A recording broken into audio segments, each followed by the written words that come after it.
Frogger has been around for a long time and it never ceases to amaze.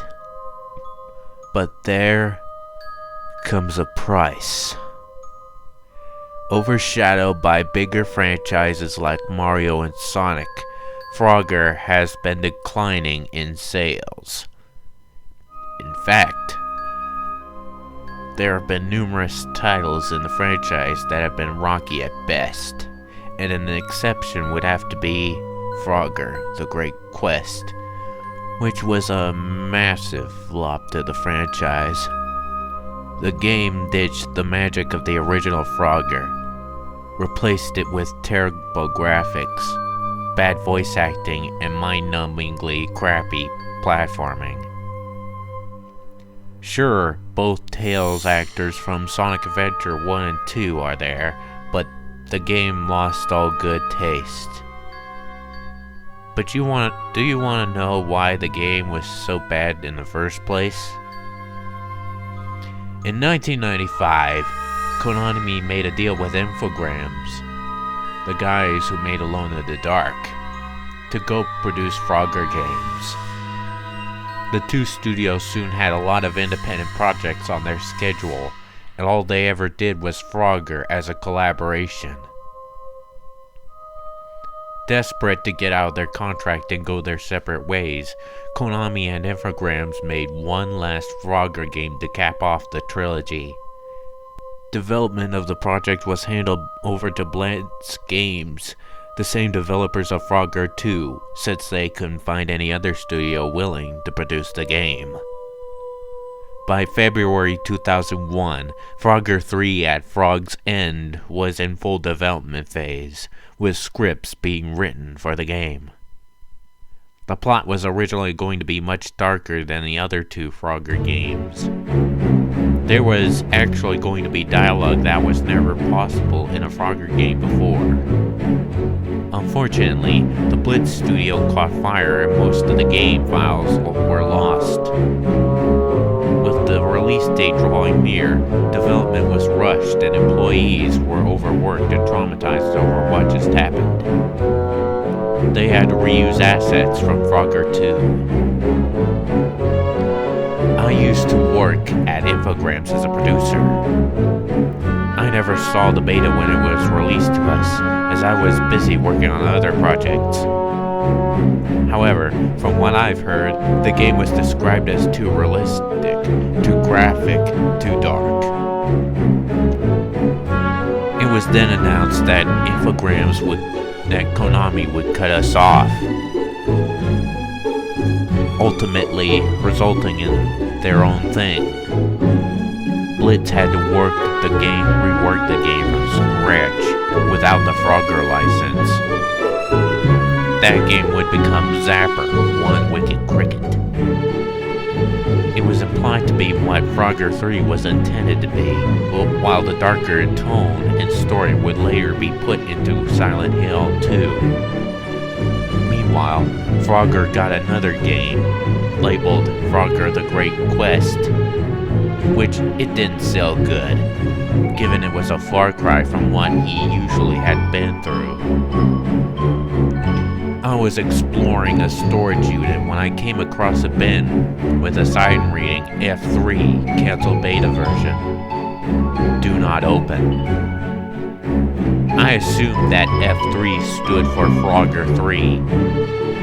I honestly didn't think about Frogger 3 since hearing it was cancelled over a few years ago. Picking the lock, I noticed that there was only a single box. Taking it home, I found something intriguing. Inside was a single poster promoting the game and a blank CD. The first thing I noticed when I popped in the CD was an install shield wizard for Frogger 3 at Frog's End. The background was the Frogger 2 logo on a black background, only in purple and yellow and with a 3 instead of a 2. Surrounding it with a Konami, Blitz Games, and Infogrames logos. I went through the wizard, and once it closed, the shortcut appeared on my desktop. It looked like a 2D Frogger head with a 3 next to it.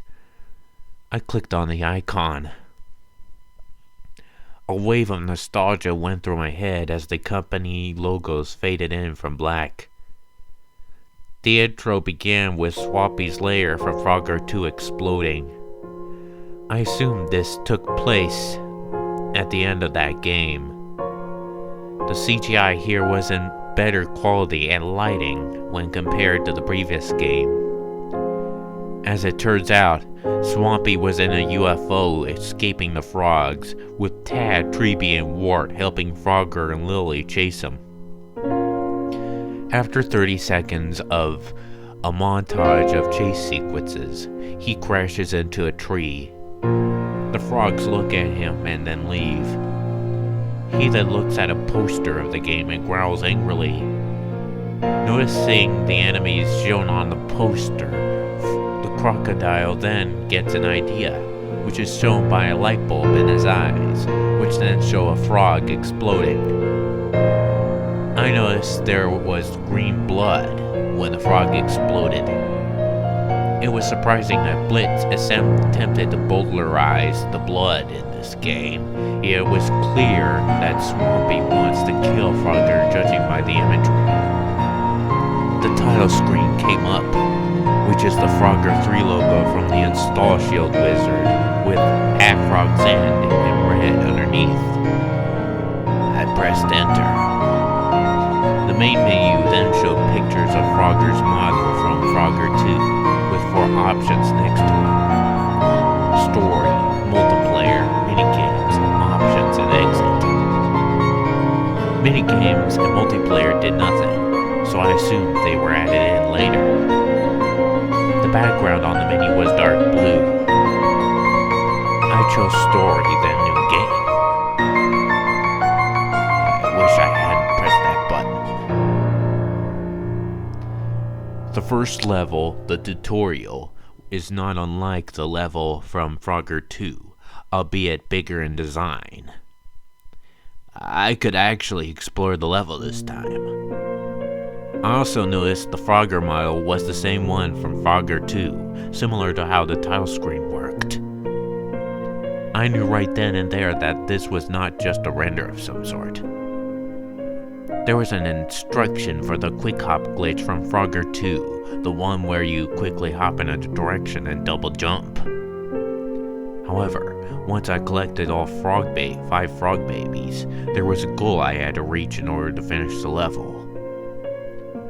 A cutscene played when I finished the level. It showed Swampy killing off several frog babies with a shotgun.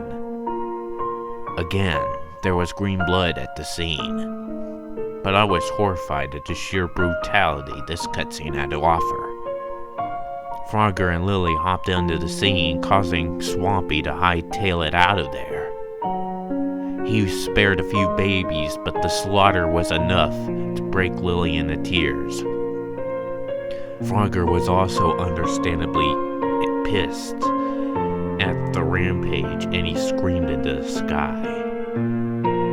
Level 2, Growing Shame. The level was a mix of levels from previous Frogger games, most notably the levels with the lawnmowers. I had to plow through several amounts of bumblebees, lawnmowers, crocodiles, and other enemies, but this time, there were piranhas. Freaking piranhas. Who would want to add piranhas to a Frogger game? The piranhas in this game would try to snap at you if you stood on a water platform for too long. And if they got you, they would put a good chunk out of you and kill you. Like in the space levels of Frogger 2, the babies were scattered across the level, and I had to hop around to collect them. The coins from Frogger 2 also returned, and I knew I had to collect them to unlock more features. The goal popped up on the side opposite of the platform where I had gotten the last frog baby. You'd probably be sure that was a huge trek across the level. There was no message for collecting all 25 coins in the level, so I assumed the developers had put some time into making the unlockables a bit more diverse than before. I also realized that all the enemies were the same models from Frogger 2, and it made sense as Blitz had to reuse assets to make up for their lost data. Level 3, Monkey Spines.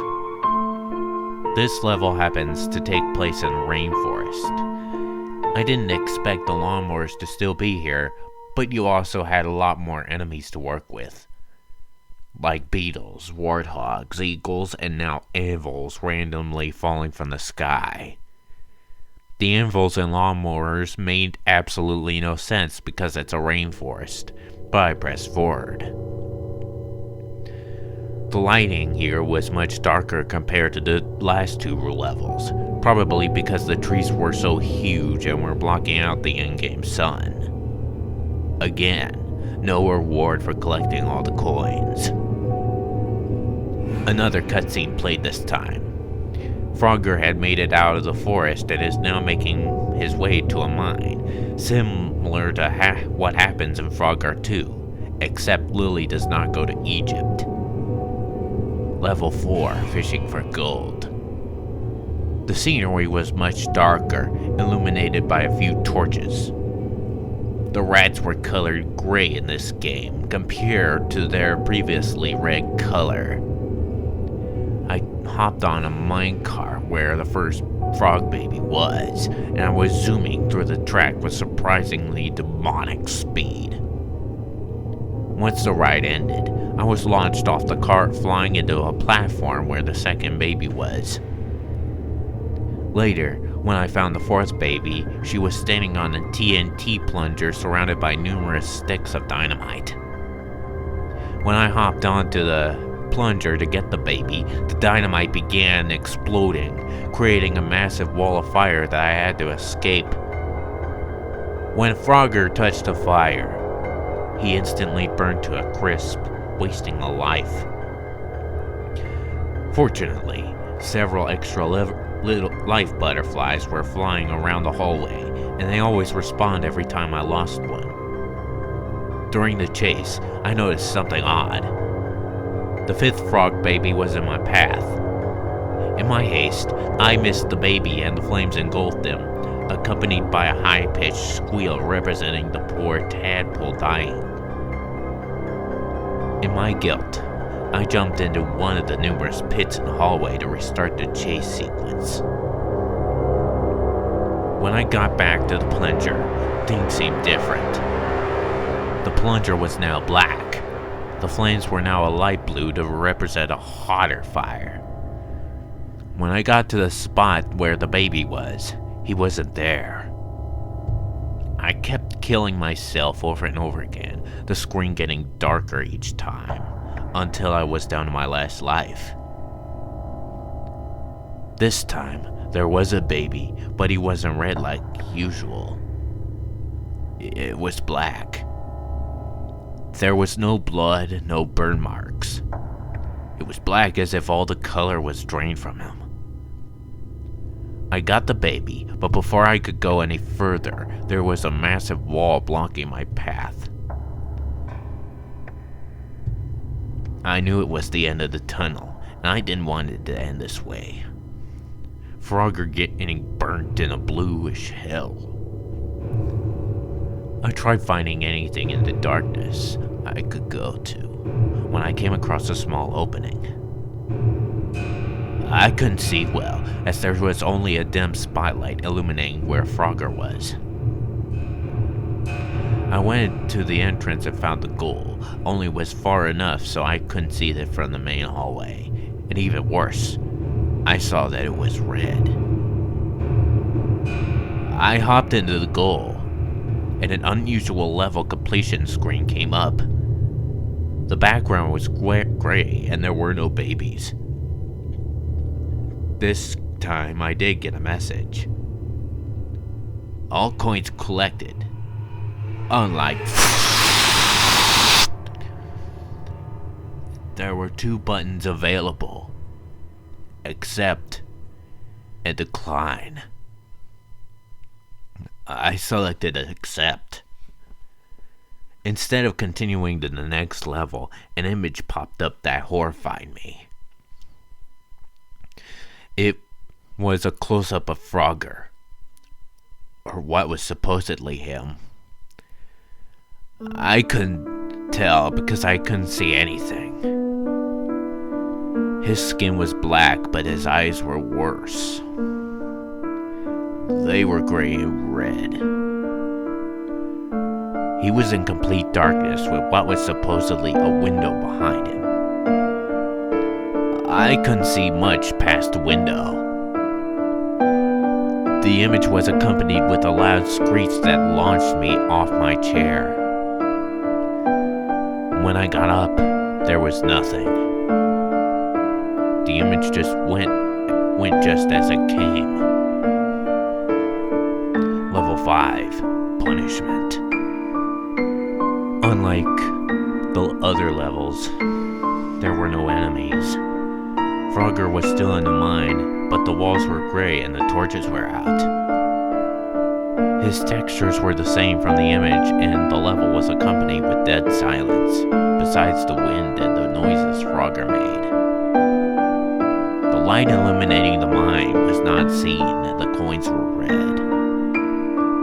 The frog baby icons in the HUD were gone, and all I had were the coin count and lives. I hopped through the mine for what seemed like 10 minutes, but when I reached the goal, another message came up. You didn't save us. Another cutscene played. Frogger's now out of the mine and is now what looked to be an abandoned circus. He was back to his normal colors for the cutscene. Level 6, Asylum. Frogger returned to his black skin and red eyes for this level. The circus had enemies like small, mutated clowns and cannons that shot cannonballs at you. Again, no frog babies to find, and I managed to get to the goal after a bit. You can now shoot missiles out of your mouth, so I blew up everything inside until the gold came out of one of the cannons. There was no blood, but the clowns screeched in a deep voice when they died. There was no message this time. Level 7, Sentence. Holy crap, this level was hard. Frogger was in the basement with dozens of monkeys from the research facility, and I didn't have any missiles either. I actually had to cheat to get through this level. Yes, we programmed cheats into this game. Another coin message came up. Nice to make it this far. Level 8, Reveal. Frogger was the only thing shown in complete darkness. I was frantically hopping around trying to find something when the camera panned downward to show Frogger's back and something pink in the distance. I hopped over to the pink object. It was Lily, but she had no hair, and her backpack was missing. She was laying on her back, covered in pink blood. Near Lily's corpse was the goal. I was shocked stiff when the message appeared. You brought this to yourself. The cutscene that played was absurd horror. Everything was textureless and gray like an unfinished project gone wrong.